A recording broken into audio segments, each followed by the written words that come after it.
Hello नमस्कार विद्यार्थियों। Nursing with Akshat YouTube channel पर आपका फिर से हार्दिक स्वागत और अभिनंदन।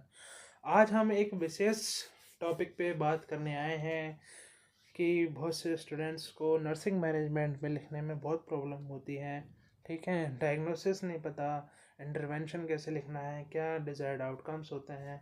ठीक है, तो आज की वीडियो में हम ये कंप्लीट जानकारी देने वाले हैं कि आखिर नर्सिंग मैनेजमेंट कैसे लिखें। नर्सिंग मैनेजमेंट का हम करेंगे सूफड़ा साफ। ठीक है, DOI+R रूल से। ठीक है, अब वीडियो को अंत तक ज़रूर देखें। अगर आप हमारे यूट्यूब चैनल पर नए हैं तो चैनल को सब्सक्राइब ज़रूर करें। तो चलिए स्टार्ट करते हैं। सबसे पहले मैं बात करूंगा BSc नर्सिंग सेमेस्टर एग्ज़ाम के नर्सिंग मैनेजमेंट। ठीक है, तो ये आपके लिए सेमेस्टर एग्ज़ाम के लिए भी बहुत इम्पोर्टेंट है वीडियो कि आपको नर्सिंग मैनेजमेंट कैसे लिखना है। ठीक है, नर्सिंग मैनेजमेंट का 8 नंबर का क्वेश्चन आता है, तो आपको 8 में से 8 नंबर कैसे गेन करने हैं वो मैं आपको पूरी स्ट्रेटजी, पूरी प्लानिंग सब बताऊंगा कि कैसे क्या लिखना है। ठीक है, तो वीडियो को बिल्कुल अंत तक ज़रूर देखें। और हाँ, आपको ये इसमें जो इम्पोर्टेंट पॉइंट लगे आपको वो पॉइंट नोट करने हैं। ठीक है, तो सबसे पहले बात करते हैं DOI रूल क्या होता है और ये DOIR रूल एक्स्ट्रा एडवांस। देखिए, DOI रूल आपके लिए मान लो 8 नंबर का क्वेश्चन आता है नर्सिंग मैनेजमेंट। अगर आपको 6 या 7 नंबर लाने हैं तो आप करो DOI रूल। अगर आपको फिक्स 8 नंबर लाने हैं तो DOIR रूल लो। ठीक है, अब DOI रूल क्या होता है? ठीक है, जैसे अपन बोल सकते हैं डोई रूल क्या है। ठीक है, तो डोई रूल का मतलब होता है, सबसे पहले यहाँ पर देखिए, डोई रूल का मतलब होता है डायग्नोसिस, आउटकम आइडेंटिफिकेशन, इंटरवेंशन। अब जैसे DOI रूल है तो डायग्नोसिस, आउटकम और इंटरवेंशन है, और प्लस अगर आपका रेशनल और जुड़ जाता है तो आपका DOI रूल हो जाता है। क्या हो जाता है? DOIR रूल हो जाता है। ठीक है, तो DOI रूल आपके एडवांस्ड है, यानी हमको 6 नंबर लाने तो ये इसके लिए और आपको 8 नंबर लेके आने हैं तो आपको रेशनल भी लेना पड़ेगा बहुत अगर नंबर एग्जामिनर से नंबर गेन करने हैं आपको तो। ठीक है, अगर मेडिकल सर्जिकल के अंदर एक भी नंबर नहीं कटना है, नर्सिंग मैनेजमेंट आप इतना इफेक्टिव लिखिए, इतना इंटरेक्टिव बनाइए उसको। ठीक है, ताकि आपका एग्जामिनर नंबर काट ही ना सके। सबसे पहले बात कर लेते हैं नर्सिंग डायग्नोसिस। अब नर्सिंग डायग्नोसिस हमेशा ऑलवेज प्रायोरिटी बेस्ड होना चाहिए। क्या होना चाहिए? ऑलवेज प्रायोरिटी बेस्ड, यानी पेशेंट को क्या क्या पहली प्रॉब्लम है, ये क्या रहने वाली है। ठीक है, कॉमन डायग्नोसिस बनाइए। ठीक है, हमेशा कॉमन डायग्नोसिस बनाए। ठीक है, उसके बाद सम डायग्नोसिस फॉर एवरी सिस्टम, मतलब कुछ सिस्टम से हम डायग्नोसिस करें। ठीक है, और हाउ टू मेक डायग्नोसिस ये तो मैं आपको बताऊंगा ही। ठीक है, पहले तो आप ऑलवेज प्रायोरिटी बेस्ड डायग्नोसिस बनाएं। ठीक है, जैसे कि रेस्पिरेटरी हो गया अपना। ठीक है, कार्डियोवास्कुलर हो जाता है, रीनल सिस्टम हो जाता है, ऑन्कोलॉजी हो जाती है। ठीक है, हमेशा याद रखना इन जैसे कुछ कॉमन डायग्नोसिस होता है, इनफेक्टिव एयरवे क्लियरेंस, ठीक है, फूड इलेक्ट्रोलाइट बैलेंस। तो नंदा के डायग्नोसिस यही होता है कि आपको ऑलवेज जैसे प्रायोरिटी बेस्ड रखना है फर्स्ट पॉइंट पे। उसके बाद कॉमन उसका डायग्नोसिस बनाए। ठीक है, मतलब हमेशा डायग्नोसिस पहले तो पहली प्रायोरिटी पे, फिर हमेशा कॉमन डायग्नोसिस को यूज़ करें। ठीक है, ये दूसरी स्ट्रेटेजी। इसके बाद अब कुछ सिस्टम से आप शॉर्ट सम डायग्नोसिस यूज़ करें। ठीक है, एवरी सिस्टम से क्या करें? डायग्नोसिस चूज़ करें। ठीक है, बनाएं। इसके बाद मैं बात करता हूँ आउटकम आउटकम आइडेंटिफिकेशन। तो आउटकम आइडेंटिफिकेशन में जैसे मान लो आपने डायग्नोसिस लिखा और आइडेंटिफिकेशन लिखोगे। जैसे फूड एंड इलेक्ट्रोलाइट इम्बैलेंस है, तो फूड एंड इलेक्ट्रोलाइट इम्बैलेंस है तो आप क्या लिखोगे? To maintain food and electrolyte balance. ठीक है, तो टू रिलीव, रिड्यूस और मेंटेन। ठीक है, जैसे मान लो आपने लिखा कि एक्यूट पेन है तो टू रिलीव पेन। ठीक है, मेंटेन में जैसे इंटरनेशनल इम्बैलेंस। ठीक है, ये लिखा। और देखिए, आउटकम आइडेंटिफिकेशन से मतलब ये है कि आप चाहते क्या हो। तो आपने जैसे लिखा कि एक्यूट पेन है related to patient disease condition, तो आपने लिखा, तो क्या आपने क्या लिखा उसके अंदर? अब आप करना क्या चाहते हो? उसके पेन को कम करना चाहते हो, तो उसके पेन को कैसे कम करोगे? तो आपने लिख दिया आउटकम आइडेंटिफिकेशन में टू रिलीफ पेन। ठीक है, अब इंटरवेंशन विद आपको क्या लिखना है? रेशनल लिखना है। तो मैं आपको जैसे मैं आपको बताऊं नर्सिंग इंटरवेंशन के बारे में। यहाँ पर आप क्या करते हैं, बहुत से स्टूडेंट गलती ये करते हैं कि कुछ भी लिख के आते हैं नर्सिंग इंटरवेंशन। हमेशा प्रायोरिटी बेस्ड नर्सिंग इंटरवेंशन लिखो। ठीक है, कि आप सबसे पहले क्या करोगे, उसके बाद क्या करोगे। ठीक है, ऐसा नहीं है आपने कुछ भी आपके मन में दिमाग में आया आपने कुछ भी लिख दिया। सबसे पहले आप लिखो यहाँ पर यूज पोजिशनिंग, कि पोजिशनिंग के बारे में आपको सबसे पहले लिखना है। क्यों? क्योंकि नर्स जो होती है वो इंटरवेंशन सबसे पहले करती है जो पेशेंट के लेवल पर हो, ठीक है। जैसे कि मेडिसिन नहीं, मतलब no medicine, no machine, no equipment, तो सबसे पहले क्या करेगी, प्रोवाइड कंफर्टेबल पोजीशन, ठीक है। कंफर्टेबल पोजीशन सबसे पहले प्रोवाइड करवाएगी।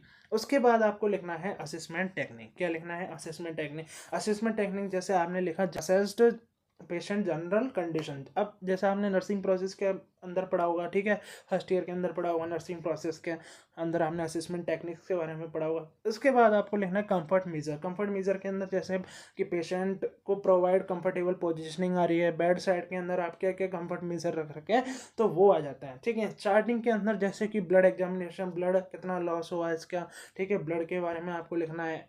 उसके बाद जैसे कि इनटेक एंड आउटपुट चार्ट के बारे में लिखना है, तो ये उसकी होती है चार्टिंग के बारे में। उसके बाद आपको क्या करना है, जो भी बैलेंस न्यूट्रिशनल और इलेक्ट्रोलाइट इम्बैलेंस था उसको आपको बैलेंस करना है, ठीक है।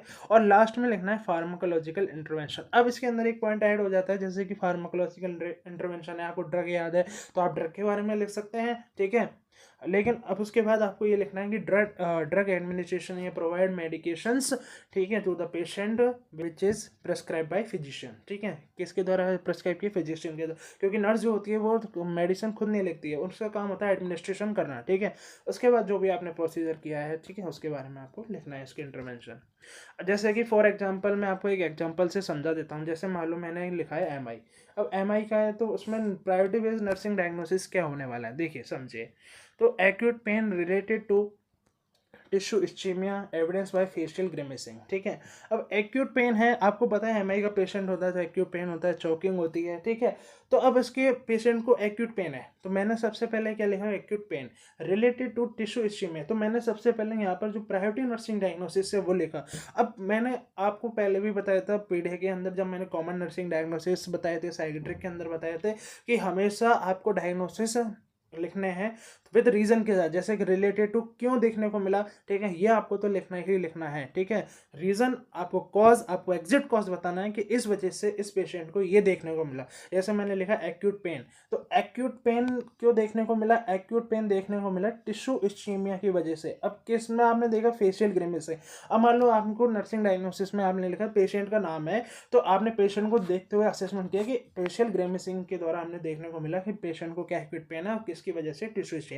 अगर मान लो पेशेंट का नाम नहीं है, तो पेशेंट का नाम नहीं है तो आपको लिखना है acute pain related to tissue ischemia, ठीक है, और एनी अदर कंडीशन लिखनी है, ठीक है। तो ये क्या है, उसका प्रायोरिटी बेस्ड नर्सिंग डायग्नोसिस। तो आपने अब आउटकम आइडेंटिफिकेशन क्या किया, डिजायर्ड आउटकम्स क्या रहा, तो to demonstrate the use of relaxation technique, तो आपको क्या करनी है, पेशेंट के साथ रिलैक्सेशन टेक्निक का यूज करना है। और टू रिड्यूस पेन, वही बात आ गई, मैंने कहा था रिड्यूस लिख दो, ठीक है, अच्छा रिलीफ लिख दो, तो रिड्यूस पेन है टू रिलीफ पेन, ठीक है।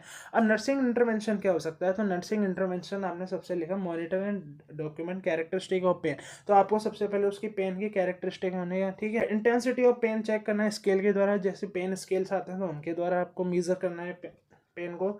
उसके बाद प्रोवाइड कंफर्टेबल पोजीशन, आपको कंफर्टेबल पोजीशन देनी है, आपने उसके वाइटल साइन चेक करने हैं। और ड्रग एडमिनिस्ट्रेशन, तो ये इसके क्या है, इंटरवेंशन है।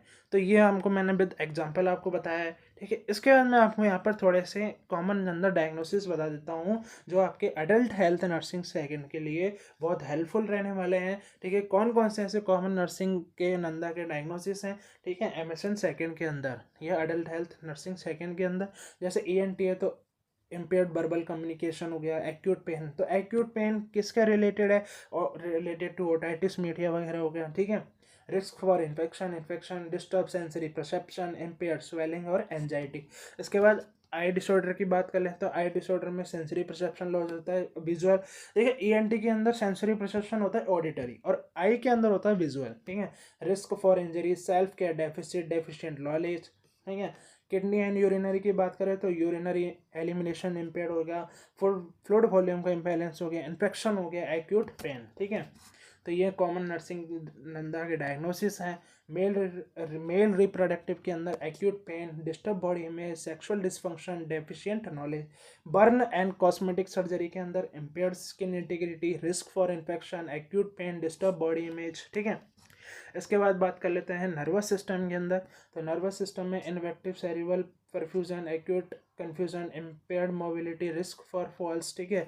इम्यूनोलॉजिकल की बात कर लेते हैं, risk for infection, fatigue, anxiety, social isolation, common इसके बाद बात कर लेते हैं ऑन्कोलॉजी में। तो ऑन्कोलॉजी में acute pain, fatigue, disturb body image, ineffective कॉपिंग skills, ठीक है।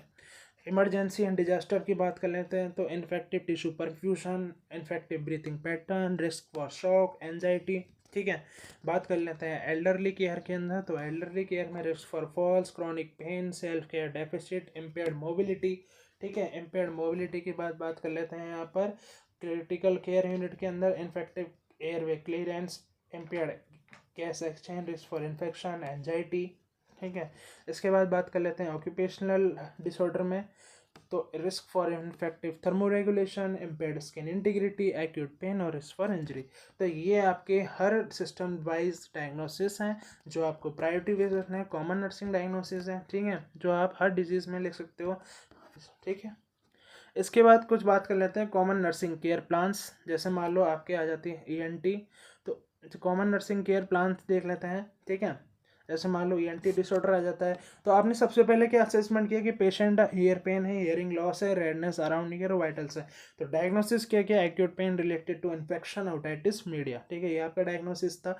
आपने गोल क्या किया, आपने पेशेंट की रिपोर्ट में देखा कि patient will report pain relief, ठीक है, within 24 hour and show no complaints, ठीक है। तो आपके गोल्स क्या है कि आपको ये दिखाना है कि पेशेंट को पेन नहीं होना चाहिए, यानी पेन रिलीफ हो जाना चाहिए कि और कितने टाइम ड्यूरेशन के अंदर, 24 आवर्स के अंदर, और कोई भी कॉम्प्लिकेशन शो नहीं होना चाहिए। प्लानिंग क्या करोगे, तो implement pain management and infection control measure. तो आपने क्या किया कि आप पेन मैनेजमेंट के लिए करोगे और इन्फेक्शन कंट्रोल मेजर करोगे। तो इम्प्लीमेंटेशन आपने क्या किया, आप हर घंटे पेशेंट का पेन चेक करोगे, एनाल्जेसिक्स प्रिस्क्राइब करोगे, अप्लाई वार्म कंप्रेशन, एजुकेट और ईयर प्रोटेक्शन की ईयर की प्रोटेक्शन कैसे करोगे, और एनकरेज ENT फॉलोअप। तो आपने इवेल्युएशन क्या किया कि पेशेंट का देखा कोई भी डिस्चार्ज नहीं है और कोई भी कॉम्प्लिकेशन आपने नहीं देखे, नो डिस्चार्ज और कोई भी कॉम्प्लिकेशन आपको ऑब्जर्व नहीं हुए। ऐसे ही आई डिसऑर्डर के अंदर है, ऐसे किडनी एंड यूरिनरी सिस्टम के अंदर है, मेल रिप्रोडक्टिव है, बर्न्स कॉस्मेटिक सर्जरी। तो ये PDF मैं आपके टेलीग्राम पे डाल दूंगा, ठीक है। आप टेलीग्राम चैनल से आप देख सकते हैं, ठीक है। ये PDF मैं आपको कंप्लीट PDF टेलीग्राम चैनल पर आपको कंप्लीट डाल दूंगा। तो ये था नर्सिंग मैनेजमेंट, तो DOI+R रूल कि कैसे आपको नर्सिंग मैनेजमेंट लिखना है, क्या डायग्नोसिस लिखना है, कैसे आउटकम आइडेंटिफिकेशन लिखना है, कैसे प्रायोरिटी नर्सिंग इंटरवेंशन लिखने हैं विद रेशनल के साथ, ठीक है। हमने नर्सिंग मैनेजमेंट का बिल्कुल सूपड़ा साफ कर दिया है इस वीडियो के अंदर। आप इस वीडियो को बिल्कुल अंत तक जरूर देखें, ये वीडियो आपके लिए बहुत हेल्पफुल रहने वाली, और उन स्टूडेंट्स के लिए जिनको नर्सिंग डायग्नोसिस लिखना नहीं आता, तो आप बिल्कुल इस वीडियो को देखें, समझें कैसे क्या लिखना है। आपको अगर अच्छे नंबर गेन करने हैं नर्सिंग मैनेजमेंट के अंदर, तो ये वीडियो आपके लिए बहुत हेल्पफुल और बहुत मददगार साबित होने वाली है।